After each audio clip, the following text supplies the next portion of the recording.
Welcome to r/entitled people, where we share stories from your lives about people who think the rules don't apply to them, and they should get what they want.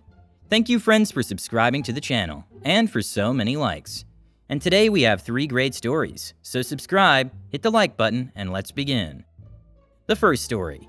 EP complained about a teacher, claiming they were unhelpful, rude, and should be fired, but the teacher had evidence. The second story. A longtime guest who was previously nice, damaging property, leading to his being banned from the hotel. The third story. Supervisor wanted to expose a survey participant to get him fired. I made this impossible and quit. The first story is, EM tries to get me fired. Luckily, I have evidence. Hello, so I've recently become a teacher, and of course I've had plenty of run-ins with EPs, so I thought I'd share one in my class. I teach K through 6. For context, in case Yugo's owners find this, love you r/. Sydney is in lockdown and has been since July, so we've been doing school remotely for about 10 weeks at this point of the school year. So this is all during online learning. So with our lessons we use Google Classroom and Google Slides, and sometimes we give out interactive worksheets using separate Google Slides. Students then hand in their work on Google Classroom where I can mark it. We also use Zoom to interact with the kids. We have daily 9:30 Zoom meetings to go through the work for 30 minutes. Then I read with some of the kids. I usually finish Zooming at about 11 a.m. Then throughout the day I offer children who are struggling extra Zoom sessions and support if they need something explained to them, mainly if it's too hard to explain to them over Google Classroom. The Zoom are recorded for child protection laws. This is a statewide all levels of education thing, so this happens with high schools and university Zooms. It's just for protection. Now I should also note we start our school year in January, and I've taken over this class from another teacher who went on leave. Sorry for the long context, but let's get started. So it's a typical day. I'm sitting at my desk getting some work done for future lessons, when I see a message comes up on GC. It's from one of my students. She's really sweet. She's struggling to submit work. So I hop into a Zoom and I spend about 20 minutes going over how to submit work and walk her through it, so she understands for next time. So the next day I again get a message from the student asking for help. So I hop into a Zoom again and go through it with her again. Sometimes kids need clarity. My students are 8 to 9, so next day guess what happens? If you guess the student needed help, you get a star on your star chart. So again I hop into a Zoom a third time, but this time the mother is there. This time she seems a bit frustrated at me for not showing her daughter how to submit, when I tell her we've been doing this for 2 days already. She looks at her daughter then says, well obviously your instructions aren't good enough for my daughter. Can't you be more clear? Now when you work with young children they aren't going to get something first go. I get that. Sometimes they need a few times to get it right. I explain this to the mother and she, a bit irritated, says to me, well explain it to me so I know how to do it. So I walk them both through how to submit work and we end it there. So next day I have this student in one of my reading groups. Now she meant to leave the reading group but obviously didn't do it right, and she was still in the meeting with her mic on. I was still talking to another student and their nice mom, and going through work when we both heard this conversation. FYI, I was screen sharing and didn't realize she had her mic on, as I wasn't paying attention. More focused on explaining. EM. So how did it go? K. Good. I love the book we read. EM. Was he doing a good enough job? I need to talk to the principal. Something as... I was able to finally mute her and kick her out of the meeting before she realized I could hear her. I apologized to the NM and kids still in the meeting and moved on. So the next day I got a phone call. It was from my principal. Now my principal is a fantastic man. He defends his staff and treats them with absolute respect. So he calls to tell me that he got a complaint about me. He explained what the complaint was and was following up with me. Now if you guessed the complaint was from EM, you get another star on your chart. So he explained to me that EM said I was very unhelpful with her daughter. I was constantly unavailable, and when I did help I was rude, standoffish to her and her daughter. I constantly kick her out of Zoom meetings because I didn't like her, and I should be fired, and the old teacher returned. Now my principal, the absolute legend, said he would investigate the matter and get back to her. He's not one to believe everything without getting all the facts first. So I explain my side of the story and tell him the entire story. The mother being irritated during Zoom 3, the conversation that was heard, and explained why I kicked the student out of the meeting. We then went through the recordings and we clarified that my side was entirely true. My principal thanked me, explained to me that this isn't the first time she complained. She did this last year during remote learning. And when the students got back, he just figured she liked the old teacher better, who admittedly is an amazing teacher, and probably doesn't like newly graduated teachers. Her teacher last year was a new grad teacher too. He also told me it was a good lesson for me on how crazy some parents can be. So he said he'd ring her back and deal with her. I later heard from the principal it was all dealt with and I didn't need to stress. He's a top bloke. Hey, great story.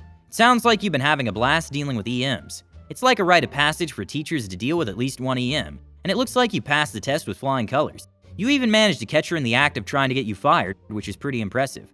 I'm glad you had the evidence to back up your side of the story. It's also good to hear that your principal is supportive and understands that some parents can be a bit crazy. Hopefully you won't have to deal with too many more EMs in the future, but if you do, at least you know how to handle them. Keep up the good work and don't let the EMs get you down. The second story is, longtime guest goes from nice and courteous to hostile and destructive overnight. I work at a pretty small casino hotel, less than 100 rooms. Most of our guests come for the entertainment, but we also have contracts with a lot of companies that have their workers stay with us because in our small city, our hotel is the newest and cleanest, best quality for your money. One of the companies that we have a contract with has had a few people with us that have been coming there on and off since before I even started 2 years ago. We've never had any issues with any of these men. They've been kind and respectful to the staff and we had no problems with them at all. There was a 4 or so month break where no one from the company was there, but last week 4 or 5 guys were checking in on the same day. All names I recognized as people who I've seen in our system who have stayed before, with this one man being the person I had seen the most out of all of them. I tend to remember names but had never met most of the people because I work at night. But the main guy I had met before to extend his room or to check him out. Again, this man was always nice to us and never seemed off at all. Let's call him John. Something has changed in the last few months, because John completely flipped like a light switch. His second day here, we started having some problems with a couple of our door handles. There were 2 doors on the same floor that you could not fully stick the key into. It would be stopped by a foreign object inside, meaning the door cannot be opened at all and the room cannot be sold. They looked at the cameras and were shocked to see John had put something inside the key slots on these doors. They were both rooms on his floor, but at the other end from where his room was. He was seen walking towards our front desk area from his room 2 separate times, putting what we would later find out was a nickel and a quarter inside the key slots. Our maintenance guy is pretty good, but there was no way to fix this. He had to break into the rooms by force, breaking both of the door handles completely to be able to open the door and remove the now broken door handle. I'm sure these things are not cheap, and it took a while, so on our busiest day, a Saturday, we had 2 rooms we could not safely sell in time because they had to finish fixing everything after having to break the door. He had been in-house for a day and a half when the first incident occurred, and the second later that same night. My highest up manager was so baffled by this sudden change and was concerned, so he emailed the video to John's boss and explained what happened. He also told him that they had found that he was smoking in the room, and they would have to charge him the $250 fee, and also charge for the 2 doors he damaged. After finding this stuff out, our managers talked every shift about it. All of us reported that we had no phone calls or issues reported to us, except one shift the day after. He came down after the initial email to his boss to try and extend his stay, but the front desk refused because we were told not to allow it. He screamed at them for about 10 minutes about how he doesn't deserve to be treated like this. He tried a second time on a different shift to extend again, and he was denied then as well, but he left more neutrally that time. I didn't find out more until 2 days after all this, but the boss responded to my manager apologetically, relaying to us that John says he already came up to apologize to the front desk ladies and that they said everything was okay, and he's allowed to keep staying there. The times he came to extend and got mad at the supervisors that denied them were the only interactions anyone had. He did not ever apologize, so our manager told his boss that he lied about that, and he screamed at our staff, and that will not be tolerated. Once his reserve stay ended, he was told he's not allowed back, and must find another place to stay. The other men with the company are still permitted to stay. None of them have done anything like this. They also told him that maybe after the first of the year they can do a short trial stay if he takes some time away to think about what he did and why he felt he needed to do that. I heard that he may have a drinking problem that's gotten worse recently. This is not the first time we've seen a worker totally flip like this and start causing a lot of problems. Hopefully this time away on his own will help him. I just hope if he does come back, he doesn't act like that towards us again. We all work real hard here and do our best to take care of all of our guests and resolve all issues. I don't know why anyone would want to do something like that. It seems like your hotel guest went from 0 to door breaker in record time. Maybe he was just trying to make a withdrawal from the nickel and quarter slot machine doors. In any case, it's good to hear that he's not allowed back for now. Let's hope he takes that time away to reflect on his actions, and maybe even work on his door handle fixing skills. Keep up the great work at the hotel. And the last story is, I quit because my supervisor wanted information to get somebody fired. This is something that happened to me a few years ago when I first started out in my first real job after uni.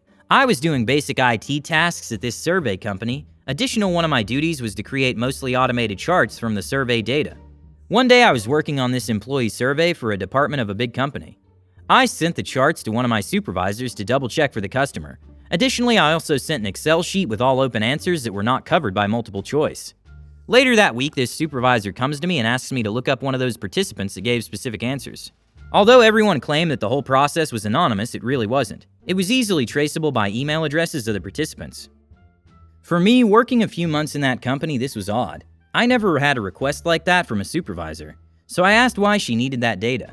Figures out the department lead was a friend of her, and I guess he wanted to fire a guy who gave honest answers. His answers were like, I'd be more motivated if my boss wasn't the last to be in the office and the first to leave, etc. This didn't feel right, so I told my supervisor that I'm not going to do that because of ethics concerns. She was threatening me there will be serious consequences, and if you don't do it, I'll find another person to do it. So she went to the CEO to talk about my actions. Before I left the office that day, I deleted all email addresses for that survey in the database. I went home, updated my CV, and started writing other companies in my area. Next day, I had a meeting with the CEO. He told me that I have to comply with that superior. She's been with the company X years and she knows how to run things like this. He didn't share my concerns in any way or form, so I just quit on the spot. Meanwhile, the supervisor tried to get the information from another IT guy, but that was no longer possible, so she started yelling at me after I came back from the meeting with my CEO. And said she'll get me fired. Good luck with that. So yeah, this was almost 10 years ago and I've never looked back. I wrote the guy that gave those answers and told him that the surveys are not anonymous, that he needs to watch his back. I also wrote the HR department of the large company about ethics concerns from this department lead. His LinkedIn now says he left the company a few months after that incident. Not sure if I was responsible, but I hope I was.